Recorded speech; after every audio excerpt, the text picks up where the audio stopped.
Hi everyone, it's Erlene of Erlene Garcia Art, and look at this awesome drawstring crumb purse that I designed. I'm sure that you have a lot of little scraps of fabric like I did in your box that you just couldn't turn loose of because they were so pretty. So I want to teach you today how to make this, and look at that. I just really love it a lot. You can use it for any occasion, and so let's get started.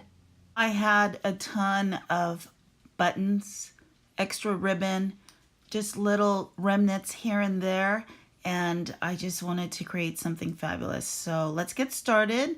What I did is I took a bunch of little scrap pieces, I sewed them together. I didn't turn in any edges. I just basically went bam, sewed right in there. And I love the way it came out. Little pieces of leopard, Day of the Dead fabric. Now, what you will need is a ruler, your scissors, and your rotary cutter. Make sure that everything is lined up evenly with the mat underneath. Cut off the raw edges so you can have like a perfectly good square or rectangle or whatever size handbag that you're thinking of making. I also thought maybe it might be fun to use as a quilt panel, or maybe you could use it as a pillow, sky's the limit, or even a pot holder. So save those little pieces for your other projects. Even something like a little magic bag. I do have a video on how to make a magic bag that you can carry your special stones in, or your tarot cards, or maybe some little other special things you might have. Now, I didn't have enough up at the top, so I used that little scrap piece and finished the corner there. This has been a really fun and exciting little project for me. I haven't sewn in a while, so I just thought, yeah, let's use the scraps. My grandmother would probably roll over in her grave seeing that there's raw edges everywhere. She's the one who taught me how to sew whenever I was 7. And a little quilting here and there, and Barbie clothes. So today I'm just going to put my own spin on things, and I grabbed some ribbon, and I will be covering some of the raw edges, not all of them. I am using a zigzag stitch because I feel that it reinforces the fabric, and it kind of gives it that fun quilted look. This is the perfect project to use up even your little remnants of trim and ribbon. Look at that. See, that looks pretty cool. I did have a little piece there of some sequins, and just make sure that they're all laying flat when you decide to sew them, because you don't want them to buckle up. This project, there's no right or wrong way. It's whatever way you want it to be. And this would be really cool on the back of a jean jacket possibly, or even if you split the sides of your jeans at the bottom and you added some fabric in there like they did in the 70s and made them kind of flared. That would be pretty awesome. I'm sure my kids are going, oh my God, Mom. But I still like that, so hey, I'm not that old.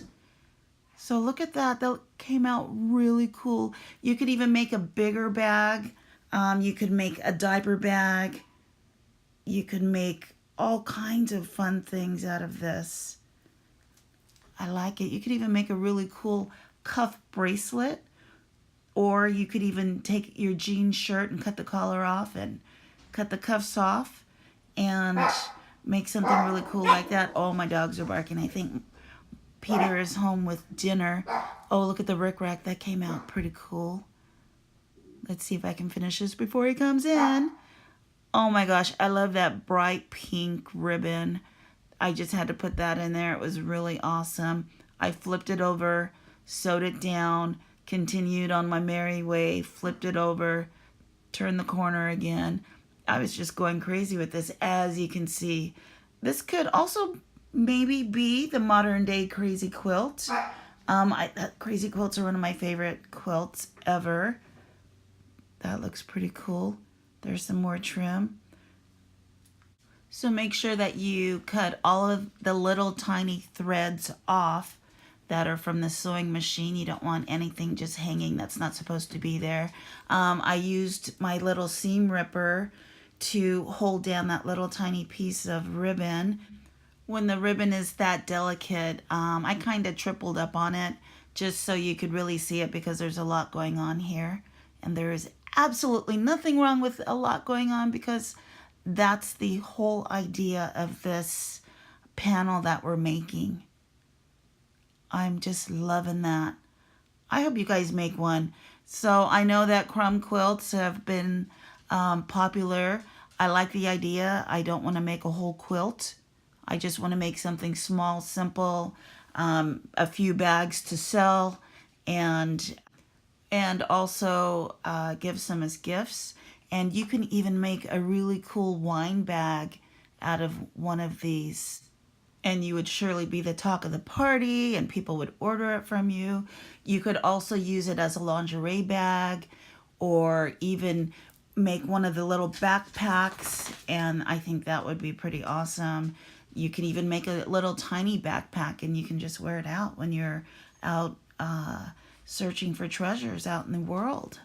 I actually like to carry a little backpack whenever I'm hitting the vintage markets or garage sales. That way I can just throw everything in it. My hands are free, find those deals. Oh yeah, look at that cool ribbon. I found that at Hobby Lobby, and it was only like less than a couple of dollars. So now you can either stop here and say, yes, I'm done, or you can pull out your box of buttons and your box of studs and continue adding like I did.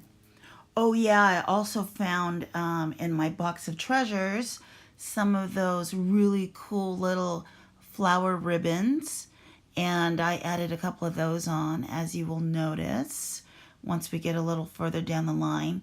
Those always make a nice little accent. Oh, I really like that. Even the little ribbon I had on there had some words on it.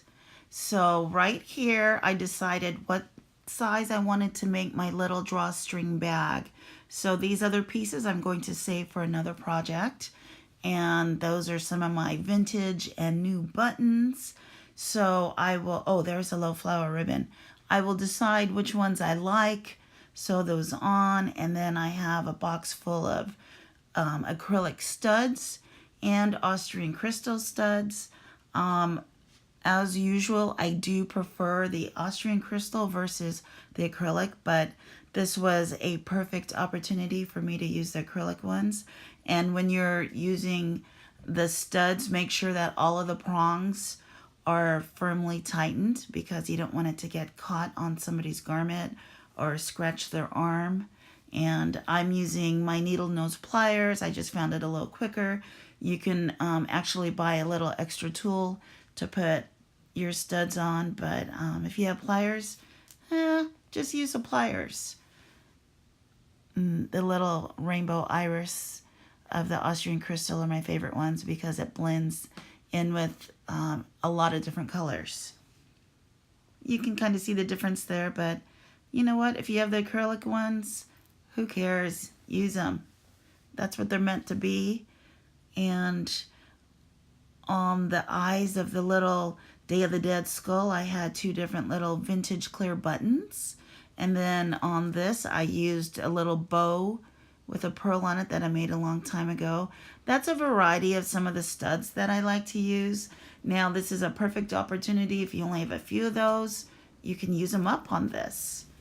And then I sewed around the edges with the basic zigzag stitch and some really cool fabric. So I went ahead and put the bag together. I lined it, and to save time, I just wanted to show you how it looked.